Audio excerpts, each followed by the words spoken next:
스가랴 선지자는 바벨론 포로 생활을 마치고 돌아와서 성전을 건축할 때 활동했던 선지자입니다. 특별히 학개 선지자, 스가랴 선지자 두 사람이 같은 시대에 활동을 하면서 성전 건축이라고 하는 아주 큰 사명을 가지고 저 바벨론 포로 생활을 마치고 돌아왔던 사람들이 사명을 잃어버리고 사는 게 힘들다고 그저 내 삶만 살아가기에 바빴던 시대 사람들에게 하나님의 성전 건축을 반드시 하라고 깨우면서 성전 건축하면 하나님이 여러분을 축복하실 것이다. 그렇게 해서 성전을 건축하게 했던 굉장히 훌륭한 선지자들이죠. 근데 특별히 스가랴 선지자는 이 성전을 건축하게 되면 그 이후에 하나님이 어떤 일을 하실지, 이스라엘 백성 가운데 큰 축복을 하실 것을 또 예언을 많이 했어요. 학개 선지자가 전한 말씀은 매우 간단해 가지고 그 선지자의 학개 선지자의 글은 2장밖에 안 되거든요. 그러나 스가랴 선지자는 14장까지 되는 많은 말씀들을 예언을 하고 있는데, 그러면 바벨론 포로 생활을 마치고 돌아온 이 백성들에게 하나님이 갖고 계신 많은 계획 중에 가장 중요한 게 뭐겠습니까? 메시아에 대한 예언입니다. 메시아가 오셔서 하실 많은 일들을 우리에게 예언을 해주고 있는데, 오늘 우리가 읽은 말씀은 이 메시아 예수님이 십자가에서 못 박혀 죽음을 당할 부분을 예언하고 있는 내용입니다. 자, 말씀을 살펴보면 만군의 여호와가 말하노라, 칼아 깨어서 내 목자 내 짝된 자를 치라 그랬습니다. 여러분, 하나님이 말씀을 하셔서 칼을 깨운다 그랬어요. 칼을. 여기서 말하는 칼은 뭐겠습니까? 예수님을 죽이는 힘을 가진 권력자들을 말합니다. 결국 여러분, 예수님께서 사람들에 의해서 죽임을 당할 것인데 예수님을 죽이는 사람들을 먼저 하나님이 깨우시는 거죠. 누가 예수님을 죽이는데 앞장을 섰습니까?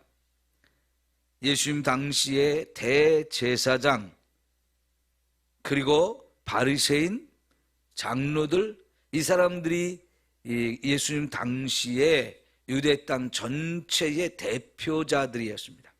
최고의 지도자들입니다. 그러니까 이들은 종교적으로도 지도자이고 또 72 내 산헤드린 공회를 만들어 있었는데 대부분 그 산헤드린 공회에 속한 사람들이 바로 바리새인들, 서기관들, 장로들, 이런 사람들이었어요. 이 사람들이 중심이 되어서 예수님은 하나님의 아들이 아니고 또 메시아도 아니다, 이렇게 생각하면서 하나님의 아들이라고 말하고 메시아라고 말하는 이 예수는 죽어마땅한 신성 모독죄를 지은 사람이들이라 하면서 죽이는데 앞장을 서죠.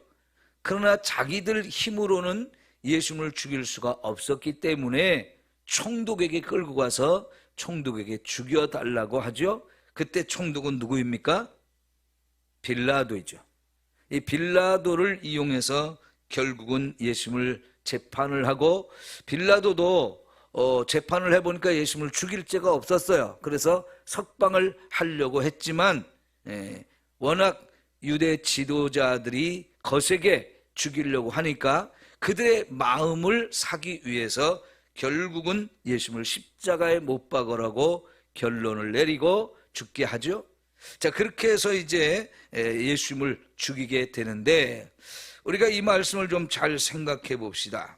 내 목자 내 짝된 자를 치라. 하나님께서 치라고 세상의 권력자들, 힘 있는 자들을 이용해서 예수님을 치라고 하는데 그 쳐야 될 대상이 누굽니까? 하나님이 세우신 목자, 하나님의 짝된 자라고 표현했어요. 여러분, 목자는 양에게 너무너무 중요한 존재예요. 여기서 말하는 목자는 백성을 위해서 백성을 먹이고 돌보고 살리는 이 일을 하는 사람을 말하는데, 여러분, 본래 이스라엘의 왕이나 지도자들을 목자라고 했어요. 그리고 이스라엘 백성들을 하나님의 백성으로서 그들을 양이라고 비유를 했죠. 하나님의 백성들을 돌보기 위해서 하나님이 세워준 목자가 있는데 그 목자를 치라는 겁니다. 이거는 좀 이해가 안 되죠? 왜 하나님이 세운 목자를 하나님께서 치도록 그 목자를 죽일 사람들을 세우는 걸까요? 이것이 바로 예수님께서 죽음을 당하게 되는 부분을 하나님께서 예언해 놓으신 건데, 자, 여기 그 다음에 말씀을 보면 목자를 치면 양이 흩어지려니와 작은 자들 위에는 내가 내 손을 들이우리라 그랬습니다. 여기 이 말씀은 한 번만 있어질 사건이 아니고 이 말씀이 선포되기 이전에도 이스라엘 백성들 가운데에서 있었던 일들을 설명해 주기도 하고, 또 한편으로는 이스라엘 백성들의 역사 혹은 교회의 역사 가운데 이런 일이 계속해서 반복적으로 이루어져 왔다고 볼 수 있어요. 한 번만 있을 사건을 예언한 것이 아니고 여러 번 있어질 사건을 예언한 거지만, 그 중에서도 가장 중요한 것은 바로 하나님이 보내신 메시아 예수님이 이 땅에 와서 죽음을 당할 것을 말씀하셔요. 여러분, 하나님이 왜 하나님이 세운 목자인 예수님을 죽음의 자리에 내어주는 겁니까? 그래야만 결국은 우리의 죄가 해결될 수 있기 때문에 그런 거죠. 저와 여러분을 구원하기 위해서는 우리의 죄 문제가 반드시 해결돼야 했어요. 그런데 이 죄로 인해서 저와 여러분에게 또 죽음까지 왔잖아요. 그러니까 이 우리의 죄와 죽음의 문제가 인간에게 가장 큰 문제인데, 이 가장 큰 문제를 해결하는 방법은 죄를 짊어지고 대신 죽어주는 존재가 필요한데, 하나님께서는 우리를 구원할 자로 자기 아들을 보내셨고, 그 아들이 와서 저와 여러분의 모든 죄를 짊어지고 죽어야만 하나님 앞에 제물이 되어서 속죄제가 되고 화목제물이 되어질 때 바로 우리의 죄 문제를 해결할 수 있기 때문에 하나님께서는 자기 아들을 죽음의 자리에 내어주게 되는데, 바로 그 사건을 여기에서 우리에게 예언해 주고 있는 거죠. 그러니까 예수님의 십자가의 죽음은 예수님 자신이 큰 죽을 죄를 져가지고 그거에 대해서 벌을 받은 게 아니에요. 이것은 이미 그 전부터 하나님께서 미리 준비한 일이고 계획한 일이었다 하는 겁니다. 그러니까 하나님은 예수님이 이 세상에 오실 때 나는 죽기 위해서 왔다는 말씀을 하시잖아요. 그러니까 이게 계획된 일이고 준비된 일이기 때문에 예수님은 죽을 수밖에 없었던 것이고, 그래서 결국은 이렇게 십자가에서 죽음을 당하셨던 거지요. 자, 그래야 이제 저와 여러분을 구원하게 되어지는 거지요. 그러면 여러분, 목자에게는 반드시 그 목자가 돌보는 양이 있어요. 양은 목자가 없이는 살 수가 없는 짐승입니다. 풀이 어디 있는지 찾을 줄도 모르고요, 집이 어디 있는지도 못 찾고 물도 찾지 못하는, 길을 찾지 못하는 그런 존재입니다. 그래서 반드시 목자가 있어서 돌봐줘야만 살아갈 수 있는 동물이 이 양이에요. 여러분, 세상에 모든 생명체는 자기 혼자 힘으로 살아갈 수 있는 능력이 다 있어요. 아주 작은 미물일지라도 그런 모든 미물도 자기 혼자 먹을 걸 다 찾고요, 자기 안전을 책임질 수 있는 능력들이 다 있어요. 근데 희한하게 이 양이라고 하는 동물이 놓고 보면 꽤 덩치가 크잖아요. 근데 이 양이라고 하는 동물은 스스로 살아갈 능력이 전혀 없어요. 그래서 하나님께서 이 목자를 세워서 양을 돌봐줌으로 인해서 그 양이 살 수 있게 되어지는 거지요. 이 양은 사나운 짐승이 오면 자기를 잡아먹으려고 오는데도 불구하고 거기 맞서 싸울 능력이 전혀 없고요, 도망갈 능력도 없어요. 그렇기 때문에 그냥 잡혀 먹히는 거 외에는 방법이 없는데, 목자가 있어서 그를 돌봐주지 않으면 그냥 다 죽음을 당할 수밖에 없는 거지요. 그래서 목자를 세웠는데, 이 목자를 치면 결국 그 목자가 돌보던 양들은 어떻게 되겠습니까? 다 흩어질 수밖에 없는 거지요. 목자를 잃은 양은 자기 혼자 능력으로 살아갈 수가 없어서 자기 안전을 스스로 책임을 지지 못합니다. 집이 어디 있는지도 알지 못하고 사나운 맹수가 왔을 때 맞서 싸울 능력이 없기 때문에 그냥 다 죽음이에요. 근데 이상하게 하나님께서는 목자를 치겠다 그랬어요. 그 양들을 돌보고 책임을 져줘야 될 이 목자가 죽게 되면 결국은 양들은 다 흩어질 거라고 말씀하셨죠. 여러분, 결국 예수님이 십자가에 죽으실 때 제자들을 어떻게 했어요? 제자들은 자기 살겠다고 다 도망갔어요. 그게 살 길인 줄 알았어요. 근데 사실은 그게 살 길이 아니죠. 끝까지 예수님 따라가고 예수님과 함께 나도 죽여주시오 하고 이렇게 했어야 하지만, 안타깝게도 제자들 예수님이 잡혀가는 게 두려워가지고 자기들도 죽을 거라는 생각에 살겠다고 다 도망가고 흩어져서 숨기에 바빴어요. 그런데 여러분, 그렇게 예수님이 죽고 나니까 제자들 모습이 어때요? 후회가 너무 컸잖아요. 그리고 여전히 또 예수님을 죽인 사람들이 우리를 죽일까 봐 숨어 있어야 돼서 그 각자 숨어 있는 곳에서 나오지도 못하고 있다가 겨우 하나씩 둘씩 예수님과 마지막 만찬을 했던 마가의 다락방으로 하나씩 둘씩 모이다 보니까 이제 다 모이기는 모였습니다마는 여전히 아무것도 할 수 없는 존재죠. 목자를 잃어버린 이 제자들의 모습은 정말로 힘없는, 누가 와서 잡아가면 그냥 다 잡혀갈 수밖에 없는 너무나 연약하고 너무나 초라하고 부끄러운 아주 힘없는 그런 모습들이었잖아요. 아마 그냥 내버려 뒀으면 그거 어떻게 되겠습니까?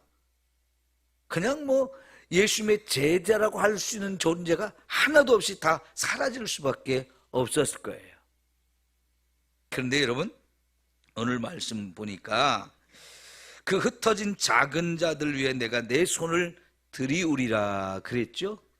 여러분, 정말 목자를 잃어버린 이 제자들 정말 이제는 바람 앞에 등불 같은 존재였는데 이제 예수님이 부활하셔서 그들을 찾아와 주시잖아요. 그러면서 예수님이 죽은 것으로 절대 끝이 아니고 죽어야만 했던 그 이유가 바로 이런 제자들의 연약함, 그 죄, 죽음에 대한 두려움, 이 모든 것들을 해결해서 우리를 천국의 영원한 백성으로 만들기 위함이었다는 것을 깨닫게 되면서 이게 얼마나 감사하고 다행한 일입니까? 죽은 것으로 끝나지 않고 부활하셨고 부활하신 예수님이 찾아와 주셨고 이제 이들을 통해서 이 구원의 역사를 온 세상에 펼치는 일을 하시겠다고 그랬는데, 야, 인생의 눈이 확 뜨이는 거죠. 완전 신세계가 확 열리는 거잖아요. 죽음으로 끝난 줄 알았더니 끝이 아니었네.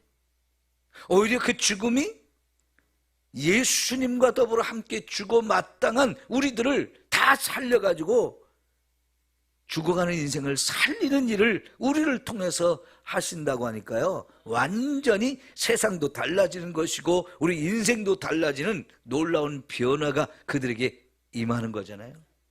이제 예수님 죽음으로 우리 다 끝난 줄 알았어요. 목자가 없어져서 아무도 이제 우리 돌보지 못하는 줄 알았어요. 그런데 이제는 예수님 죽을 때는 정말 힘없는 모습이었어요. 모든 걸 다 빼앗기고 다 잃어버리고 아무것도 할 수 없는 너무나 나약하고 무기력한 그런 모습이었는데, 이제 죽음도 이기신 예수님, 온 세상을 구원하시는 예수님, 완전히 새로운 예수님이고 그 예수님이 이제 우리를 이끌고 가시면서 세상을 구원하는 그 일을 우리를 통해서 하신다고 하니까요, 이게 얼마나 놀라운 일입니까? 여러분, 그냥 목자를 쳐서 죽게 만드는 일만 생각하면 이거는 끔찍한 일이고, 왜 하나님이 이런 일을 하시는가? 이해가 안 되는 일이었잖아요. 그런데 여러분, 그것이 바로 하나님께서 우리를 깜짝 놀라게 하는 너무나 엄청난 구원의 역사를 이루는 유일한 방법이었다는 것. 그걸 깨닫지 못하니까 죽는 게 두려웠고 잡혀가는 게 겁이 나서 도망가야 산다라고 생각했던 그들인데, 막상 도망가고 나니까요, 살기는 살아있는데 이게 살아있는 게 아니잖아요. 오히려 그 죽음에 대한 두려움, 언제 또 예수님을 죽인 사람들이 우리를 와서 잡아갈까? 도망가는 것도 한계가 있는데, 그게 살아있으나 살아있는 것 같지 않은 그런 상태였잖아요. 그런데 이 모든 것이 완전히 뒤바뀌어서요, 그 작은 자지만 그들 위해 하나님의 손이 임한 거예요. 너무나 놀라운 일이지요.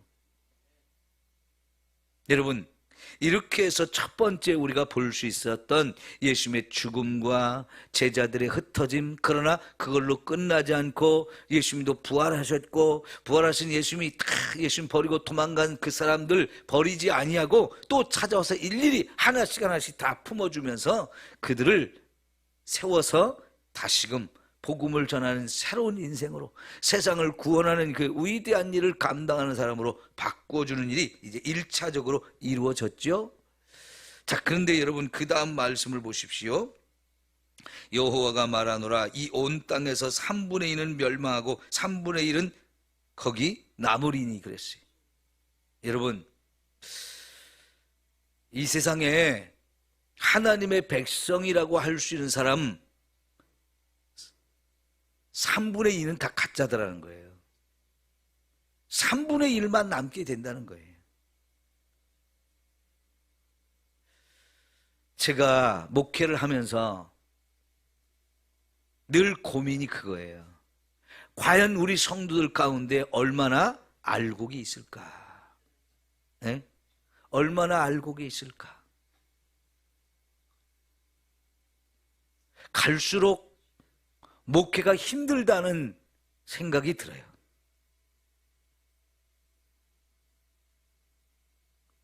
오늘 우리가 특별 새벽 기도를 해도 작년과도 또 다르죠. 여러분이 이렇게 특별 이제 매일 새벽에 나오시는 분들 입장에서 이렇게 보시면 특별 새벽 기도를 해도 특별한 게 하나도 없죠. 점점 성도들이 신앙생활에 열심을 못 내요. 헌신을 안 해요. 이러니까 과연 우리 성도들 가운데 얼마나 진짜 알곡이 있을까? 정말 우리 성도들 가운데 가라지가 많은 건 아닐까? 이게 목사로서 제일 고민이고 하나님 앞에 늘 눈물로 기도할 수밖에 없는 내용이잖아요. 알곡이 많아져야 되는데 가라지가 더 많을까? 이게 걱정이에요. 하나님께서 분명히 말씀하시기를 3분의 1은 멸망하고 남은 자가 3분의 1밖에 안 된다는 거예요. 근데 그 남은 자 3분의 1을 가지고도 하나님이 이게 다 알곡이 아니기 때문에 불 속에 집어던져서 은이나 금같이 연단을 하시게 된다는 거예요. 과연 저와 여러분을 불 속에 던져서 연단을 하면 우리는 얼마나 견딜 수 있을까요? 얼마나 견딜 수 있을까요? 근데 그 불 속에 던져줘도 거기서 막 불에 완전히 녹아지면서 찌꺼기가 다 사라지고 순수한 금이 남고 순수한 은으로 남은 그것이 정말 중요한데, 과연 저와 여러분은 그런 불 가운데 던져질 때에 얼마나 남을까요? 여러분, 우리가 사도행전을 공부를 했는데 사도행전 이제 8장, 7장에 가면 7장, 8장에 가면 예루살렘에 어마어마한 핍박이 임하죠. 그것도 이제 오늘 이 말씀의 두 번째 내용이라고 볼 수 있는데요. 예루살렘 교회에 베드로를 비롯해서 사도들을 막 잡아가고 옥에 가두고 때리고 이러면서 핍박을 가하고 결국에는 야고보가 죽임을 당하죠. 그러면서 또 대대적으로 이제 교인들을 색출해내고 체포하고 이렇게 가두는 일들이 시작되니까 교회가 어떻게 됐어요? 막 예루살렘 교회가 사방으로 흩어지게 되잖아요. 그 핍박을 피해서. 그런데 여러분, 이거는 또 다른 이 말씀의 성취인데요. 그때 당시에 야고보 사도가 죽임을 당하고 베드로가 잡혀가고 대대적인 검거 열풍이 일어나서 엄청난 핍박을 피해서 사람들이 막 흩어졌는데, 여러분, 흩어진 사람들이 어떻게 했어요? 흩어진 가운데에서 자기들이 도망간 곳에서 처음에는 숨어 있다가 그냥 있지 않았어요. 이게 우리가 숨어 있을 게 아니다. 나가서 복음을 전했고 그들이 복음을 전하니까 놀랍게 수많은 영혼이 구원받는 역사가 이루어짐으로 인해서 예루살렘에 있던 교회가 온 유대에 교회가 세워지는 놀라운 역사가 이루어지잖아요. 여러분, 이게 여러분 막 핍박이 오고 공격이 오고 목자가 치어가지고 목자가 죽임을 당하고 잡혀가고 힘을 잃어버리는 것 같은데, 오히려 그것이 하나님께서 더 놀라운 역사를 이루게 되더라 하는 거예요. 그리고요, 어느 때든지 여러분 남은 자가 있어요. 남은 자. 성경의 역사는 남은 자의 역사예요. 여러분, 이스라엘 백성이 가나안 땅에 들어가서 나라를 세우고 이제 큰 나라가 되어서 굉장한 것 같지만, 하나님께서는 눈에 겉으로 보이는 그 많은 숫자와 강력한 힘을 가진 그런 나라로 발전한 거, 그걸 보는 게 아니고 그 가운데 한 사람 한 사람이 얼마나 하나님 앞에 신실한 믿음을 가진 참 믿음의 사람이냐, 이걸 보신단 말이죠. 그래서 그걸 확인하기 위해서 때때로 이렇게 환난이나 핍박이나 어려움을 주게 되는데, 그때부터 남은 자에 대한 이야기를 하나님이 하셔요. 이사야 선지자를 통해 처음으로 남은 자에 대한 이야기를 하기 시작하는데요. 결국 남은 자가 아닌 다른 사람들은 다 죽임을 당하고 가짜라는 것, 죽어 마땅한 엉터리라는 것을 하나님이 드러내시잖아요. 그래서 나라를 잃어버리고 바벨론의 포로로 끌려가지만, 여러분, 남은 자, 그 남은 자가 하나님께서 다시 새롭게 시작한단 말이에요. 이 남은 자를 표현하는 내용 중에 하나가 뭐냐면 나무의 둥치를 딱 잘라버리는 거예요. 그러면 나무를 탁 쳐가지고 쓰러뜨리면 거기에 뭐가 남아요? 그루터기가 남잖아요. 그 조그만 그루터기, 이제 나무가 없어졌는데요, 남아있는 이 그루터기, 거기서 하나님이 새롭게 싹을 틔워가지고 그것으로 다시 또 숲을 이루게 하시는 이런 하나님의 은혜가 있거든요. 여러분, 오늘 저와 여러분이 새벽에 이 특별 새벽 기도도 나오는 사람도 적고 얼마 안 되는 것 같아도요, 여러분, 여기서 하나님은 저와 여러분을 통해서 얼마든지 다시 놀라운 일을 이루실 수 있어요. 그게 남은 자인 거예요. 그럼 어느 시대든지 하나님 반드시 남은 자를 두고 그 남은 자를 통해서 새로운 일을 이루시는 거예요. 그냥 바람 한번 보면 훅 다 날아가는 그런 것은 중요하지 않습니다. 알곡이 필요한 거예요. 오늘 저와 여러분이 정말 하나님 앞에 이런 알곡이 되기를 바랍니다. 그러려면요, 불 속에 던져져 연단을 해가지고 찌꺼기 불순물이 다 제거되고 온전히 순수한 금과 은으로 연단되어지는 저와 여러분이 되어야 합니다. 이런 믿음의 사람들이 되어야 돼요. 그 사람들을 하나님께서 내 백성이라고 말할 것이고 그 사람들이 스스로 입을 열어서 하나님은 나의 하나님이시다라고 고백하게 되어진다는 거지요. 하나님을 내 하나님이라고, 또 하나님께서도 바로 이들이 내 백성이다라고 인정하게 하시는 그 존재가 저와 여러분이 되어야 하는 거지요. 여러분, 정말 끝까지 믿음을 지키고 믿음으로 살아가는 저와 여러분 되어지기를 축원합니다.